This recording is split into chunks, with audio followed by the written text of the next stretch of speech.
नमस्कार, जय हिंद। स्वागत है आपका नाज़ एकेडमी एजुकेशन पर। उम्मीद है आप लोग सब ठीक होंगे और सेफ़ होंगे। आज हम देखने वाले हैं हिंदी कुमार भारती, जिसका तीसरा लेसन आपको दिया गया है अच्छा पड़ोस, और जिसके लेखक हैं अरुण जी। तो ये हमारे 9th क्लास का है, चैप्टर नंबर 3 है, लेसन नंबर 3 है। और इसमें जितने भी क्वेश्चन दिए गए सारे क्वेश्चन को हम लोग आंसर देखेंगे, और ये हमारे महाराष्ट्र बोर्ड के सिलेबस का। So let's start. If any आपको कोई भी डाउट होता है तो आपको क्या करना है, बस कमेंट में टाइप करना है, मैं आपको हेल्प करूँगी। ओके। और टेलीग्राम चैनल ज्वाइन नहीं किया तो जाके कीजिए, लिंक डिस्क्रिप्शन बॉक्स में मिल जाएगा। अगर आपको साइंस से रिलेटेड फैक्ट वीडियोज़ चाहिए तो हमारा चैनल है इन फैक्ट, उस पर जाइए, वो भी इसका भी लिंक आपको डिस्क्रिप्शन बॉक्स में मिल जाएगा, वहाँ जाके सब्सक्राइब कीजिए। ओके। सो लेट्स स्टार्ट करते हैं अच्छा पड़ोस का क्वेश्चन आंसर वीडियो। सबसे पहले क्वेश्चन आपकी बुक में दिया गया लेखक ने। देखिए, आपकी बुक में जो एक्स्ट्रा क्वेश्चन रहते हैं मैं वो भी सॉल्व कराती हूँ, क्योंकि एग्जाम में ज़रूरी नहीं कि क्वेश्चन आंसर में ही पूछे, जो एक्स्ट्रा वाला भी रहता है ना उसमें भी आपको पूछ लिया जाता है, जो आपका पर्सनल रिस्पॉन्स क्वेश्चन रहता है उसके अंदर, यानी कि खुद के शब्दों के विचार लिखिए, ऐसा वैसा, है ना। पैराग्राफ के नीचे आपने अक्सर देखा होगा, इसीलिए मैं एक्स्ट्रा भी कराती हूँ ताकि आपकी हेल्प रहे, है ना। एक बार भी अगर आप सुने रहोगे तो आप अच्छे से लिख सकते हो उस चीज़ के बारे में। तो पहला क्वेश्चन है आपका लेखनीय से। क्वेश्चन है कि ध्वनि प्रदूषण के बारे में अपने शब्दों में लिखिए।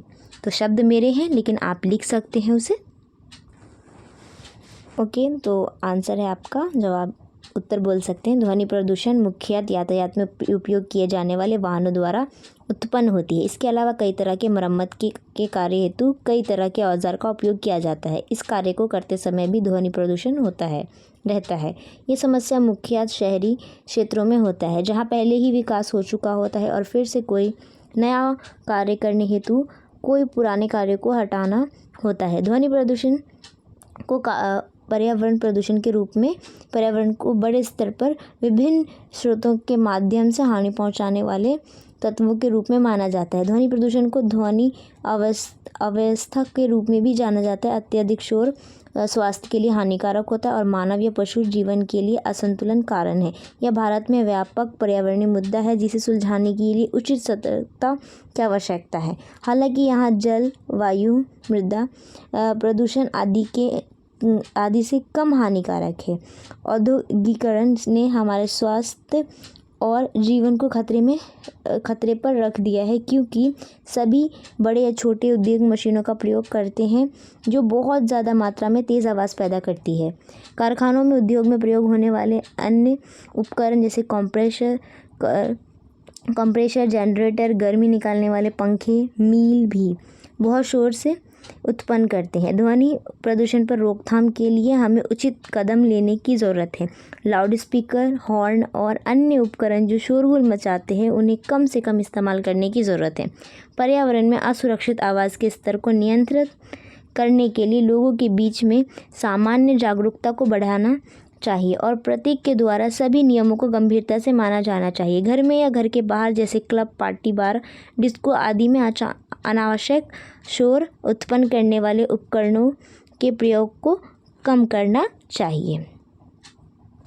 और नेक्स्ट क्वेश्चन हमारा मौलिक सृजन से है। क्वेश्चन है कि कैशलेस इंडिया सच या सपना, इस पर अपने विचार स्पष्ट कीजिए। उत्तर लिखेंगे, कैशलेस अर्थव्यवस्था वह है जहां सभी लेन देन डिजिटल माध्यमों से या कार्ड के माध्यम से किए जाते हैं। कैशलेस अर्थव्यवस्था में भौतिक मुद्रा यानी कि नोट, सिक्के का प्रचलन हमेशा न्यूनतम होता है। जिस देश में कैशलेस अर्थव्यवस्था कायम है वहाँ कर से बेचने के मामले कम हैं। कैशलेस इंडिया डिजिटल इंडिया के सपने को साकार करने के लिए दिशा में पहला कदम है। युवा छात्रों की बेहतर समझ के लिए यहाँ की भाषा को सरल रखा गया है। भारत में कैशलेस अर्थव्यवस्था पर यह निबंध युवा छात्रों को भारत में कैशलेस अर्थव्यवस्था पर स्वयं निबंध लिखने में सक्षम बनाएगा। जैसे कि हम जानते हैं कि कैशलेस भारत या भारत नया भारत है, और हमारे माननीय प्रधानमंत्री द्वारा पहले इस्तेमाल किए गए पैसे को विमुद्रीकृत करने के निर्णय के साथ कैशलेस होने की यह अवधारणा बहुत लोकप्रिय हो गई है।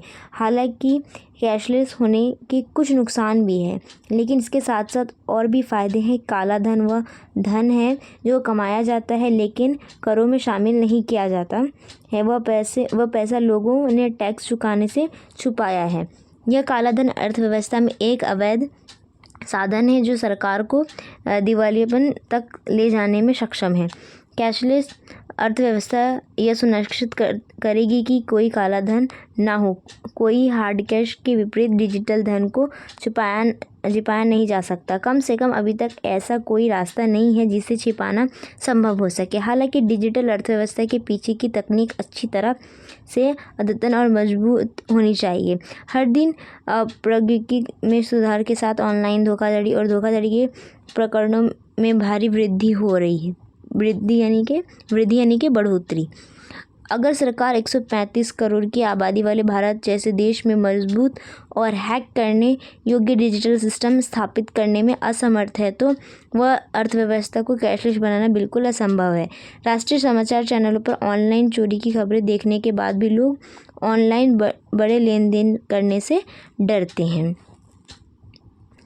तीसरा क्वेश्चन आपका संभाषणीय से दिया गया है कि पुण्यश्लोक अहिल्याबाई होलकर जी की जीवनी का अंश पढ़िए और उनका सामाजिक कार्य बताइए। उत्तर है अहिल्याबाई होलकर का जन्म महाराष्ट्र के औरंगाबाद जिले के चौरी नामक गांव में मनोकोजी शिंदे के घर सन 1725 में हुआ था। साधारण शिक्षित अहिल्याबाई 10 वर्ष की अल्पायु में ही मालवा में इतिहासकार बन गई। अपनी कर्तव्य निष्ठा से उन्होंने सास ससुर पति व अन्य संबंधियों के हृदय को जीत लिया। समयोपरांत एक पुत्र एक पुत्री की मां बनी। बता दें कि इस वंश के संस्थापक मल्हार राव होलकर थे। उनका शासन मालवा से लेकर पंजाब तक था।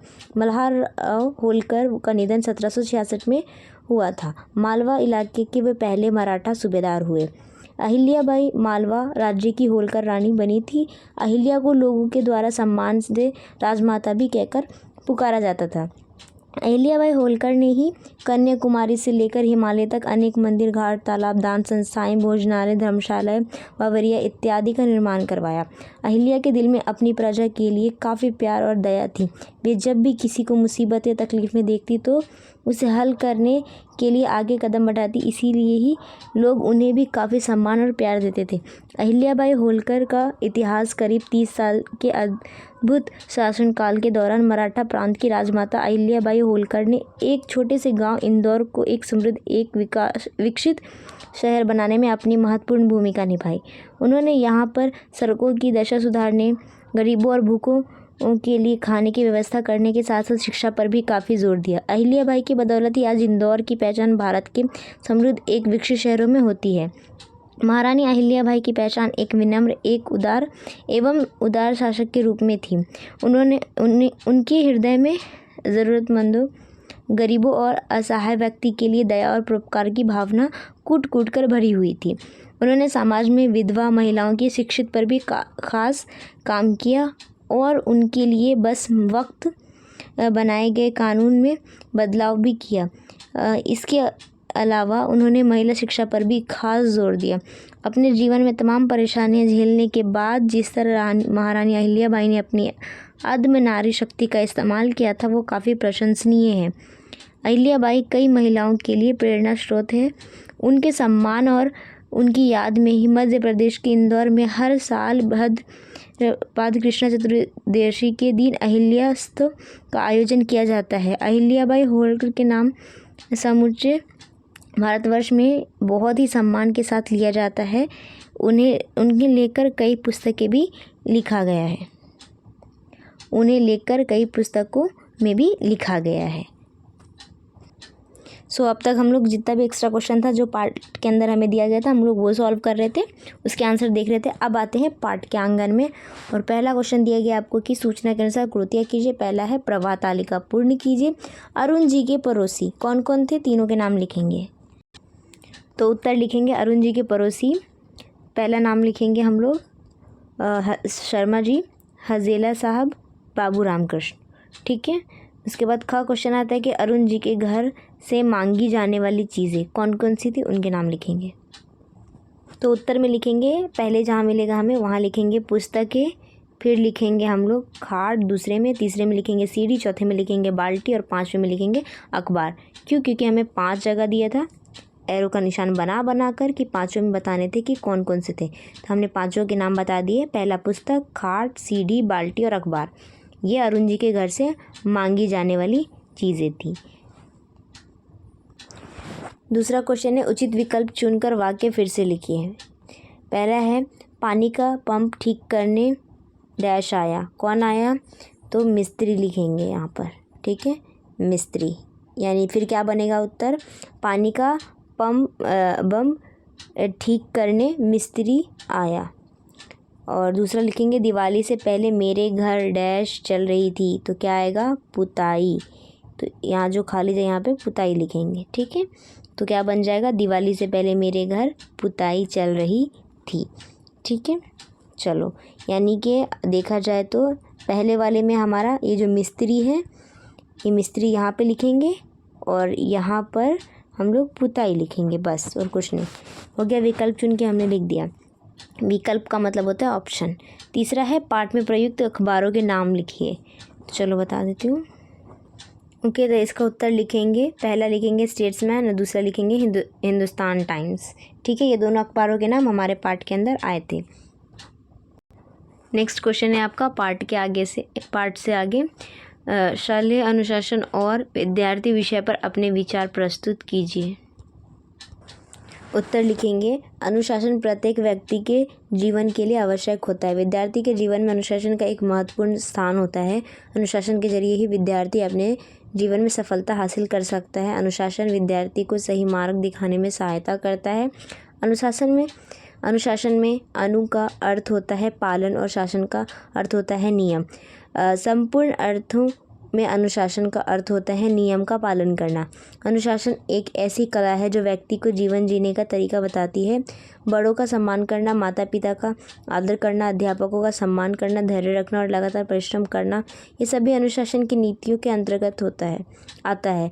हम कह सकते हैं कि अनुशासन भी दो प्रकार का होता है। एक वो जो हम अपने आप सीखते हैं, उसे आत्म अनुशासन कहते हैं। दूसरा वो जो किसी अन्य को देखकर सीखा जाता है, उसे प्रेरित अनुशासन कहा जाता है। आज बढ़ती हुई अनुशासनहीनता के अनेक कारण हैं। हमारी दोषपूर्ण शिक्षा प्रणाली, शिक्षक एवं विद्यार्थियों के बीच मधुर संबंधों का अभाव, कर्मचारियों एवं अधिकारियों की स्वार्थी भावना, कर्तव्य निष्ठा का अभाव, राजनीति में भ्रष्टाचार व स्वार्थी प्रवृत्ति का बोलबाला आदि अनेक ऐसे कारण हैं जिनसे हमारे सारे समाज और राष्ट्र का वातावरण दूषित हो रहा है।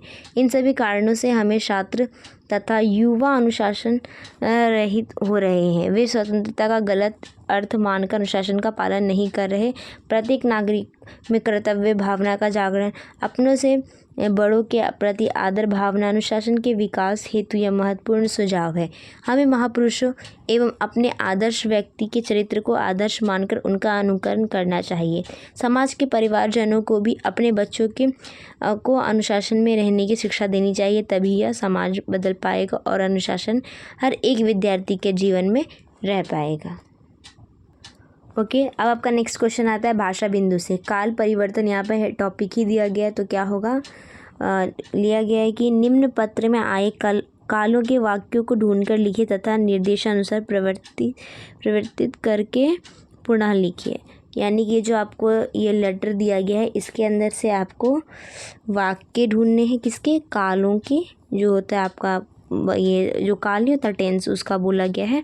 और आपको नीचे दिया गया बॉक्सेस में निर्देश अनुसार उस किस में चेंज करना है वो हमें बताया गया, तो हम उसमें चेंज करके फिर से वो वाक्य लिखेंगे। चलिए लिखते हैं। तो देखिए, दूसरा क्वेश्चन इसी में दिया गया है कि निर्देशानुसार पत्र से काल ढूंढिए एवं परिवर्तित करके लिखिए। यानी कि जो काल हम ढूंढेंगे वो सामान्य भूतकाल रहेगा।